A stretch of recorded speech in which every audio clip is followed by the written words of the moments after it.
Good morning, students. Hope you understand the expectancy theory very well now. In expectancy theory, motivation means valency into expectancy into instrumentality. Okay, here your valency, your cognitive skills play a very important role. If your reward encourage behavior, it means you have a positive impact. Negative if reward और outcome results in your dissatisfaction, जो reward आपको मिला है अगर उसे dissatisfaction हो रहा है तो वो नेगेटिव हो गया.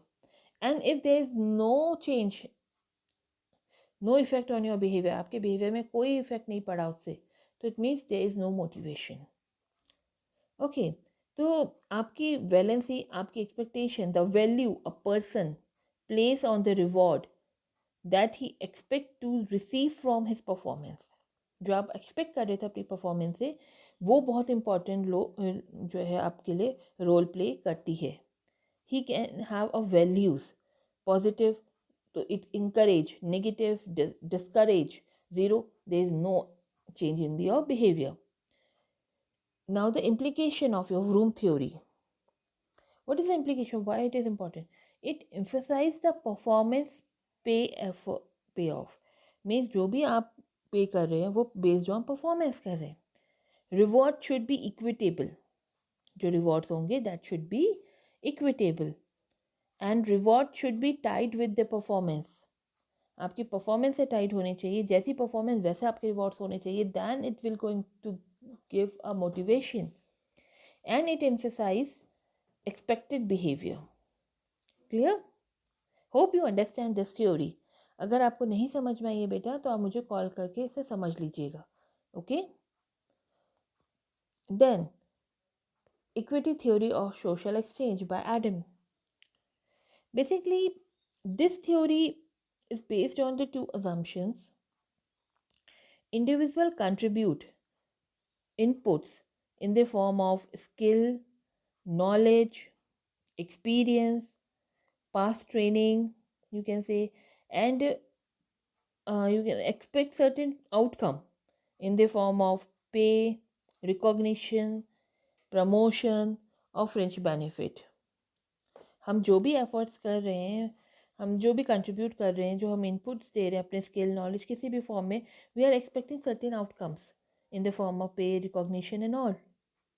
And second assumption, individual decide whether or not a particular exchange is a high satisfactory by comparing their input and output to those of other in the form of ratio.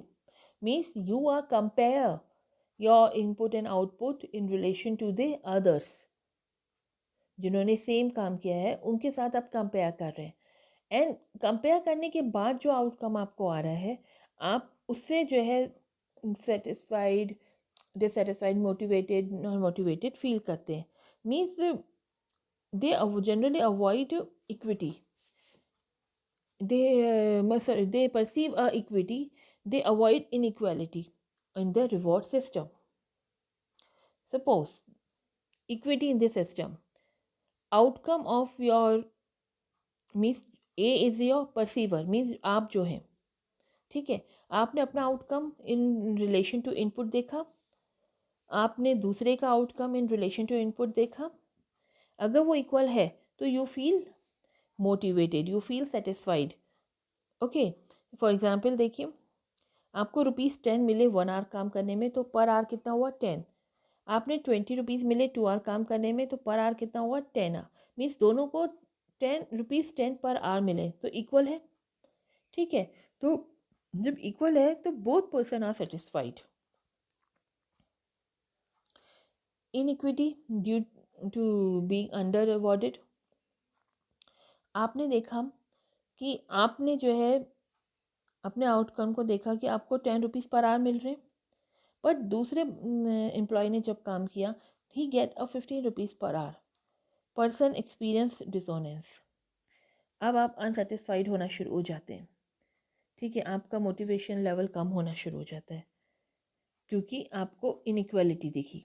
अपनी pay system में, then if you are over rewarded also, कि आपको जो है per hour काम करने में 15 rupees मिले और आपके फ्रेंड को जो है पर आवर काम करने में 10 रुपीज़ मिले। सॉरी स्टूडेंट्स, यहाँ गलती से 15 आ गया, दिस इज़ 10। ओके, इसे 10 रुपीज़ मिले तो person feel guilt of being overpaid, कि मुझे जो है ज़्यादा मिल गया है, तो वो उससे जो है गिल्ट फील करना शुरू कर देता है।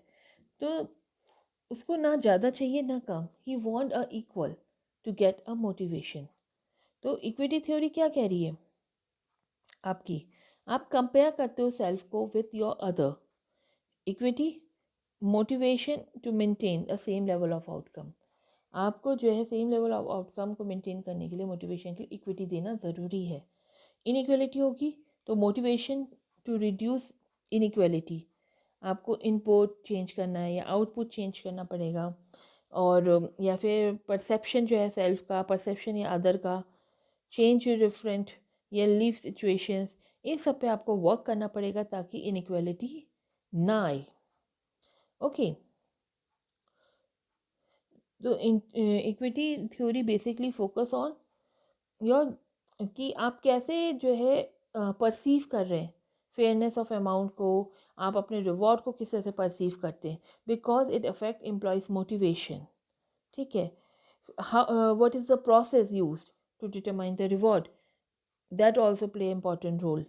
ठीक है, it effect the employees faith in the system, loyalty in the organisation, कि कैसे मेरे रिवॉर्ड को चेक किया जा रहा है। ठीक है, an effort should be made to increase perception of procedural justice as it like to increase perception of the distributive justice. Okay, तो मीन्स जो प्रोसीजर, जो आप क्या कहते हैं, जो अमाउंट ऑफ रिवॉर्ड आप उसे दे रहे हैं, इनमें प्रॉपर जस्टिफिकेशन होना चाहिए, प्रोसेस पूरी सही से पता होनी चाहिए कि कैसे आप उस चीज़ को कैलकुलेट कर रहे हैं। ये थ्योरी अगर आप देखें तो आप अपने ऊपर अप्लाई कर सकते हैं। आपको जो इंटरनल मार्क्स मिलते हैं, योर परसीव योर एफर्ट्स, क्या मेरे एफर्ट्स, मेरे इनपुट ने मुझे उतने ही नंबर दिए जो मेरे फ्रेंड को उसके एफर्ट्स और उसके इनपुट से मिले। अगर इक्वल होंगे तो you feel satisfied, otherwise you feel dissatisfied. Okay, now the application of your perspective of motivation. देखिए, इससे पहले आप देखेंगे कि मोटिवेशन के लिए अगर आप देखें, क्या हमारी सारी थ्योरीज इक्वली अप्लाइड होती है? No, there is no universal method of motivation. Organization must first understand the people, the culture, the structure of the organization. Theories are tentative and must be evolved according to the environment. Okay, तो आपकी tentative theory environment के according change होती है।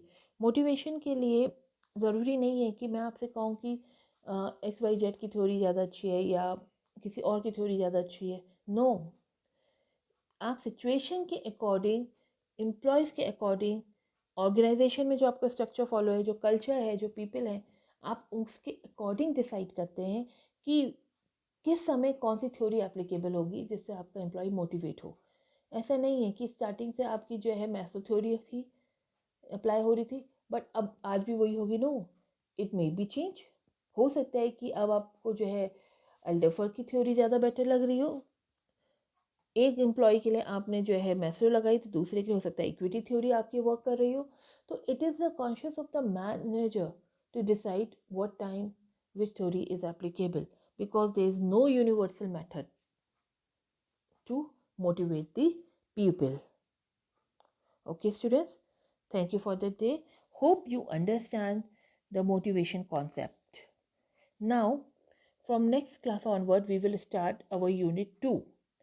अभी तक आपने जितना पढ़ा वो था एक इंडिविजुअल के बिहेवियर को, कि किस तरीके से एक इंडिविजुअल परसीव करता है, उसका परसेप्शन कैसा है, वो किस तरह से लर्न करता है, कैसे वो मोटिवेट होता है।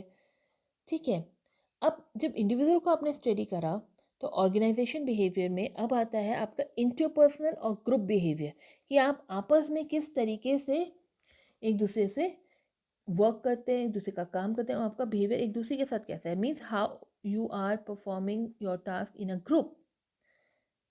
Okay, from next lecture we are going to cover that part, the unit 2. Thank you for the day, students.